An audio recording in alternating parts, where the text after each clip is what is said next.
Welcome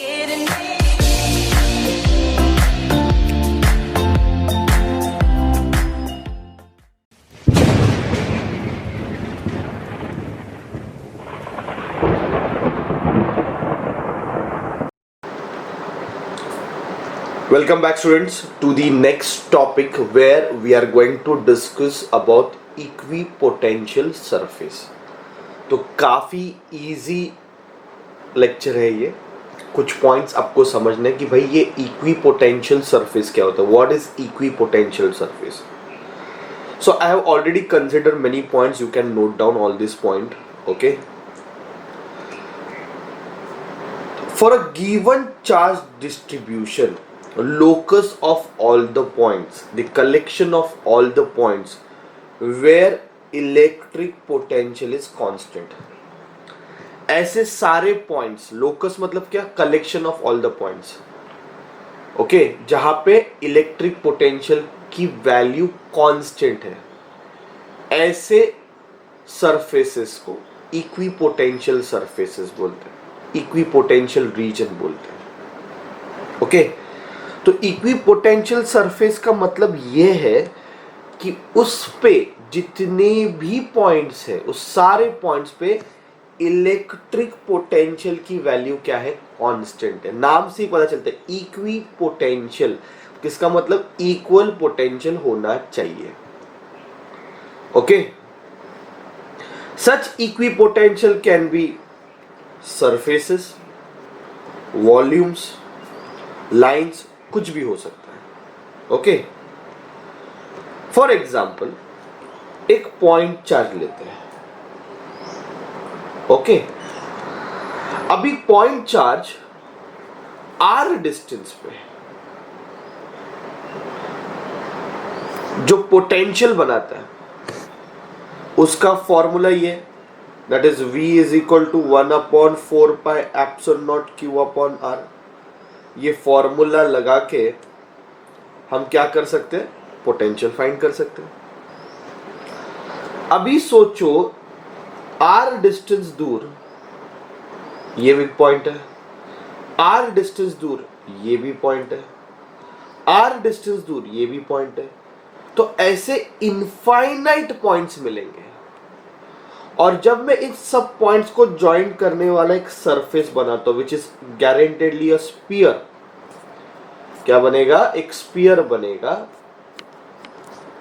तो ये जो स्फीयर है which is of radius R, उस स्फीयर के हर पॉइंट पे पोटेंशियल क्या रहेगा?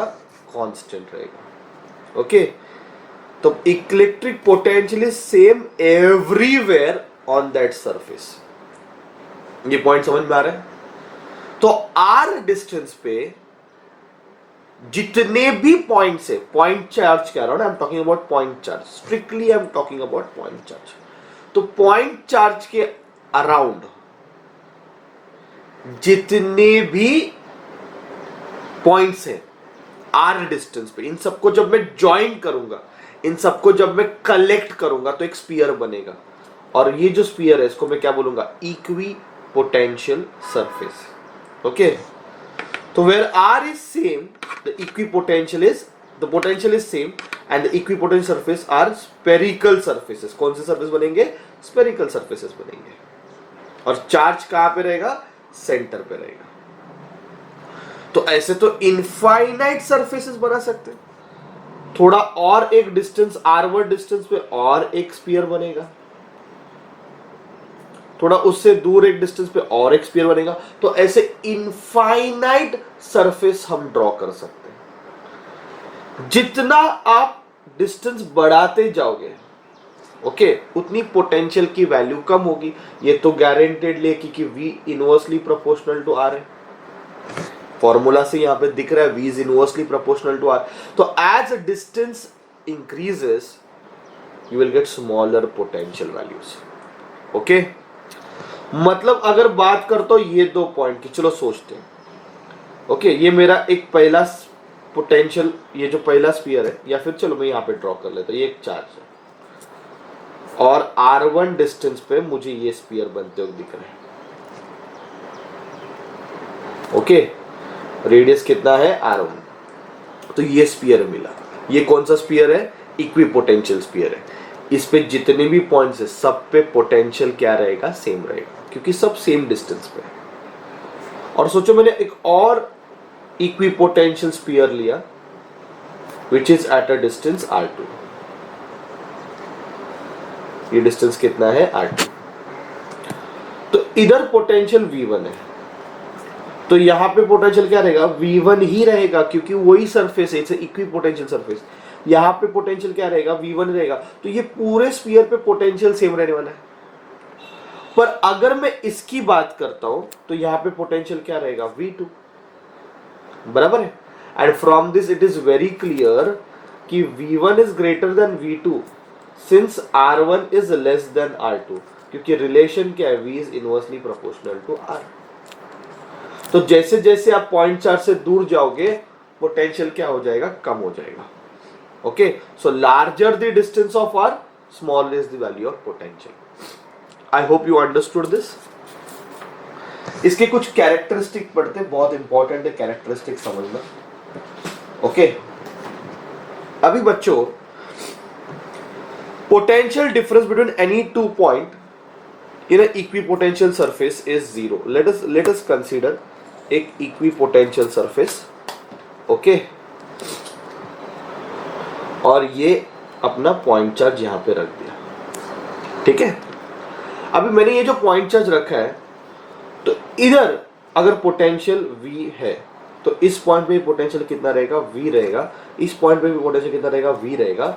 इफ आई से point a, point b, point c, सब जगह पे पोटेंशियल सेम है, तो गारंटेडली पोटेंशियल डिफरेंस मतलब दो पॉइंट्स के बीच का डिफरेंस कितना रहेगा? तो आंसर है भाई इधर का ही पोटेंशियल v है, इधर का ही पोटेंशियल v है, इधर का ही पोटेंशियल v है, तो पोटेंशियल डिफरेंस हमेशा कितना होने वाला है? जीरो। अगर पोटेंशियल ही चेंज नहीं हो रहा है तो मुझे बताओ एनर्जी चेंज होगी क्या?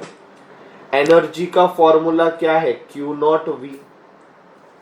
पोटेंशियल चेंज नहीं हो रहा है तो एनर्जी चेंज नहीं होगी। तो याद रखो electric potential energy remains constant.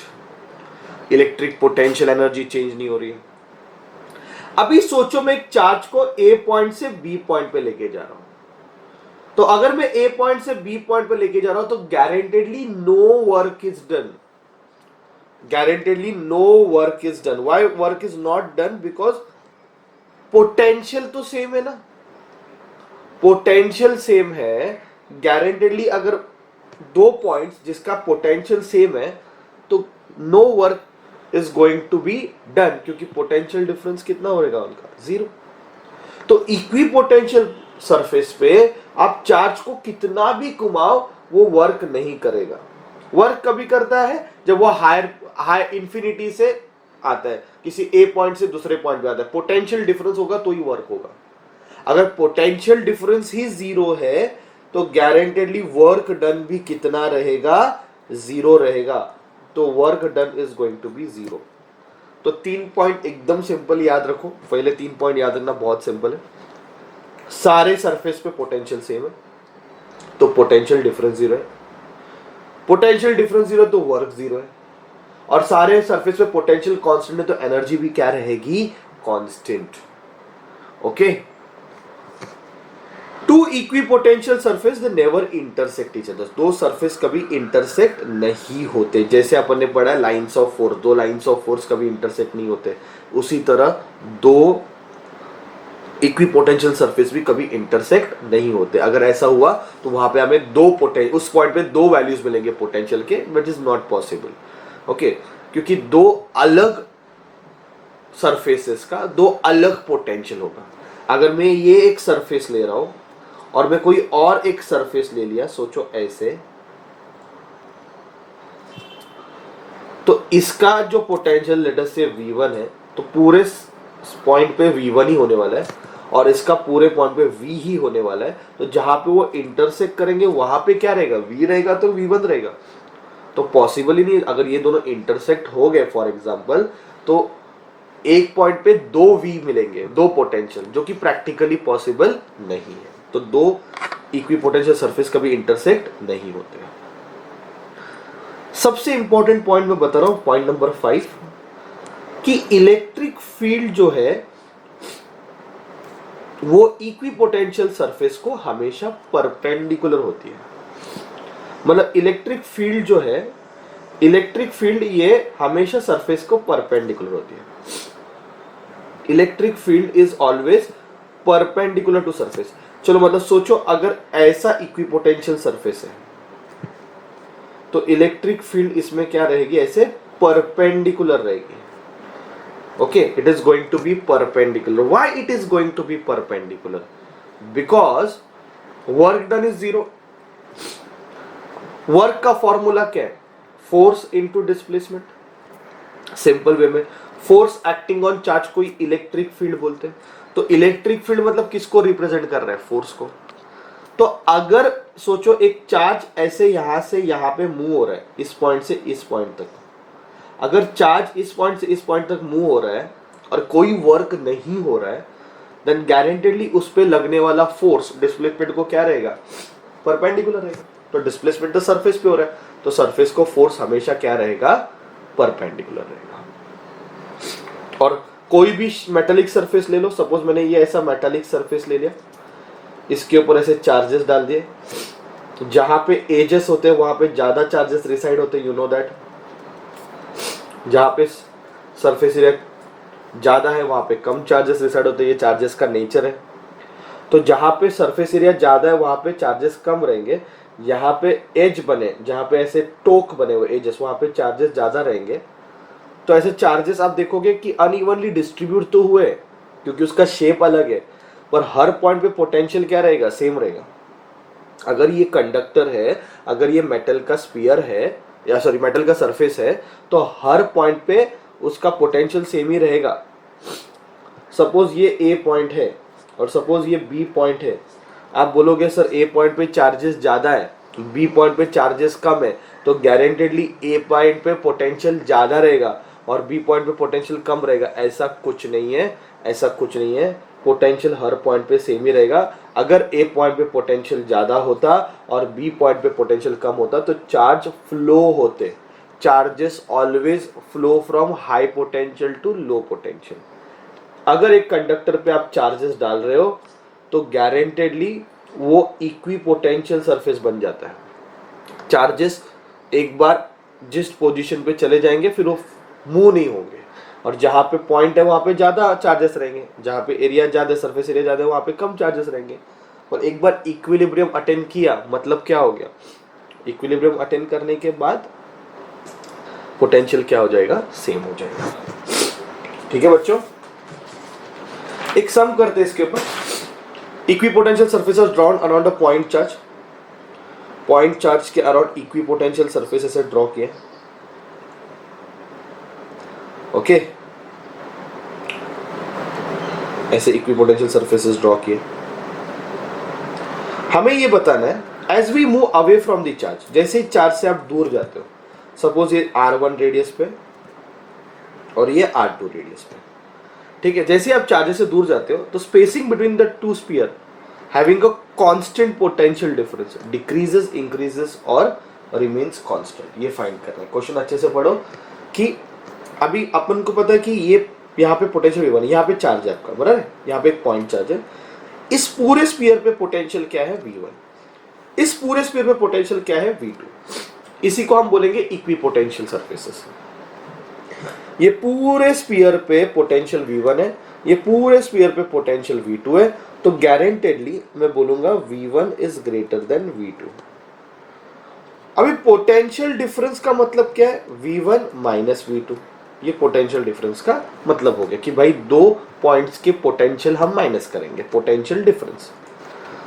तो as we move away from the charge, जैसे चार्ज से दूर जाओगे, will the spacing between the two sphere, ये और ये स्फीयर के बीच का spacing having constant potential difference, potential difference अगर क्या है? कांस्टेंट, तो स्पेसिंग बढ़ेगा, कम होगा कि उतना ही रहेगा? It will remains constant. मतलब जैसे जैसे आप दूर जाओगे तो स्पेसिंग बढ़ेगा कि कम होगा कि उतना ही रहेगा? ये अपने को फाइंड करना है। तो V1 का वैल्यू अपने को पता है 1/4 pi epsilon naught Q upon R1। और V2 का वैल्यू अपने को पता है पॉइंट चार्ज का 1/4πε0Q/R2। इस पॉइंट पे पोटेंशियल, इस पॉइंट पे पोटेंशियल मालूम है, तो V1 माइनस V2 क्या हो जाएगा 1/4πε0Q 1/R1 minus 1/R2,